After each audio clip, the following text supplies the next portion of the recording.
If you've ever stopped to wonder how a tiny handful of tech giants became the invisible infrastructure of our entire modern lives, and why governments are suddenly scrambling to rewrite the rules of the game, well, you are absolutely in the right place. Let's dive into this explainer, because we are looking at a fundamental ground-up shift in how we actually understand market power today. Take a look at this quote from the New York Times regarding Amazon. It perfectly captures the massive contradiction right at the heart of modern tech monopolies. Usually, we picture a monopoly as some greedy cartoon villain price gouging the consumer. But what happens when the giant is actually giving you exactly what you want at the absolute lowest possible price, all while quietly hollowing out the competition? That is the core paradox we're unraveling right now. So, here is our roadmap for this explainer. First, the Amazon paradox. Second, redefining market dominance. Third, the trailblazing chair. Fourth, the meta roadblock.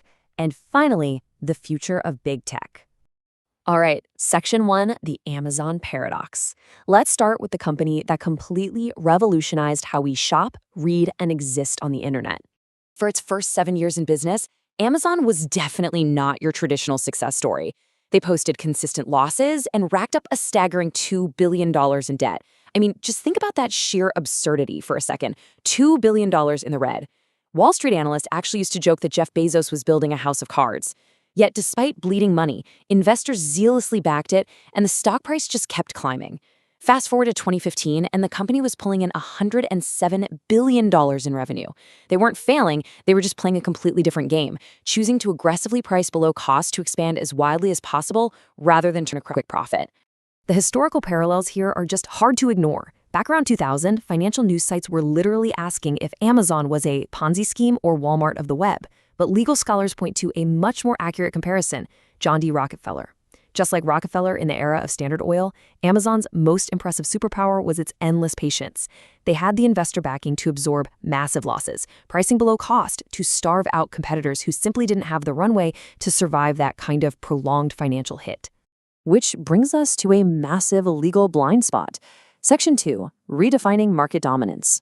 To understand how Amazon got so gigantic without the government stepping in early on, we really have to talk about the consumer welfare standard. Developed by the Chicago School of Economics in the 1970s and 80s, this specific doctrine totally changed American antitrust law. It basically decided that market dominance isn't inherently bad as long as it doesn't harm the short-term interests of consumers. And how do they measure that harm? Almost entirely through prices. If prices are low, the law just assumes competition is healthy. But here's the cognitive dissonance we run into. If the law says monopolies are bad because they raise prices, how on earth do you regulate a behemoth that crushes the competition by artificially keeping prices low? This laser focus on short-term consumer prices is exactly what allowed Amazon to fly completely under the radar of antitrust enforcers. Because they were technically delivering lower prices to you and me, they were practically invisible, all while quietly expanding their empire into delivery logistics, cloud servers, book publishing, and media. Behind those low prices, incredibly aggressive tactics were just being ignored.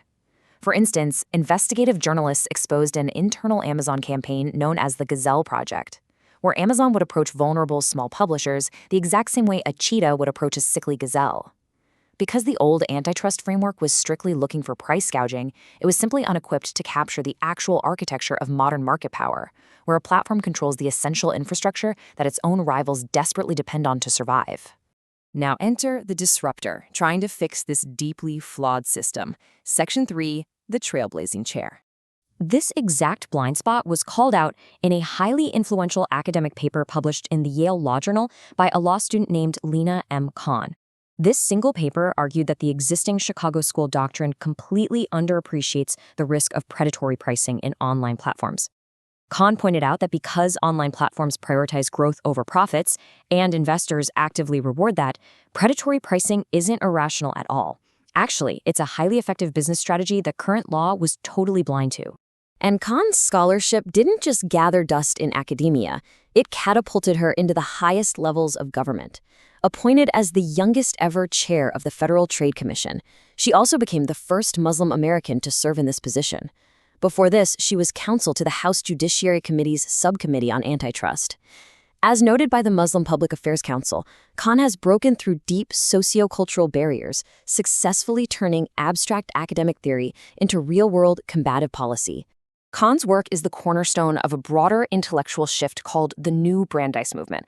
Named after Louis Brandeis, an early 20th century Supreme Court justice who fiercely advocated for antitrust laws, this campaign wants to completely overhaul how we enforce competition. They argue we have to look beyond just the consumer welfare price tag. We need to look at how tech monopolies stifle innovation, exploit data, and control market structure, even if the app on your phone appears to be completely free.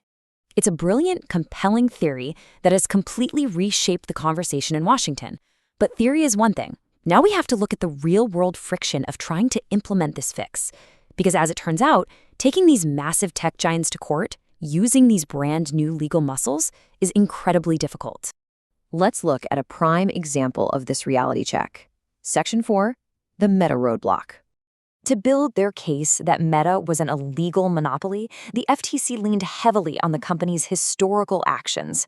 They brought receipts. Specifically, a 2008 email from CEO Mark Zuckerberg stating bluntly, "It is better to buy than compete." The FTC argued that true to this maxim, Meta held a monopoly by systematically tracking potential rivals and acquiring them to neutralize perceived competitive threats, creating a totally unassailable moat around its social networking empire.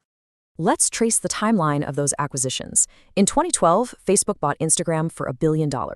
2 years later, they scooped up WhatsApp for an eye-popping $22 billion. The FTC finally filed their antitrust lawsuit in 2020, seeking to force Meta to spin those companies off. But in 2025, a U.S. district judge ruled against the FTC. See, the massive complication here is that the FTC had actually reviewed and approved these exact purchases over a decade ago. To win today, they couldn't just prove Meta bought rivals in the past. They had to prove Meta holds an illegal monopoly right now. And just think about the internet of 2012 versus today. It feels like a lifetime ago, right? The judge noted that the landscape has changed so drastically that the old definitions don't even apply anymore. The theoretical wall between social networking and social media has totally crumbled. Today, entirely new giants have emerged, with TikTok holding center stage as Meta's fiercest rival, competing aggressively for our attention and ad dollars every single day. The judge literally quoted the ancient Greek philosopher Heraclitus to make his point, saying, "No man can ever step into the same river twice." He ruled that the FTC couldn't prove a current monopoly in an online landscape that radically transforms every 5 years. By the time the government manages to build a complex case and actually bring it to trial, the market they're trying to regulate has already morphed into something completely unrecognizable. So, where does this leave us? Let's wrap up with Section 5, the future of big tech. This is the ultimate regulator's dilemma. How do we balance the fight against anti-competitive behavior with the reality of fierce, rapidly evolving digital innovation? Sure, Meta won this specific courtroom battle, but they are far from out of the woods regarding future scrutiny.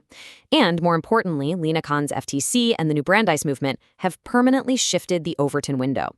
They've forced us to look past the illusion of low prices and deeply question who actually owns and controls the invisible infrastructure of the internet. Which brings us to the ultimate question at the heart of this explainer. Can antitrust laws originally built for the physical world, for the age of railroads and oil tycoons, ever truly capture the blinding, ever-changing speed of digital platform economics? I'll leave you with that provocative thought to chew on the next time you tap Buy Now on a package or scroll through your endless feed.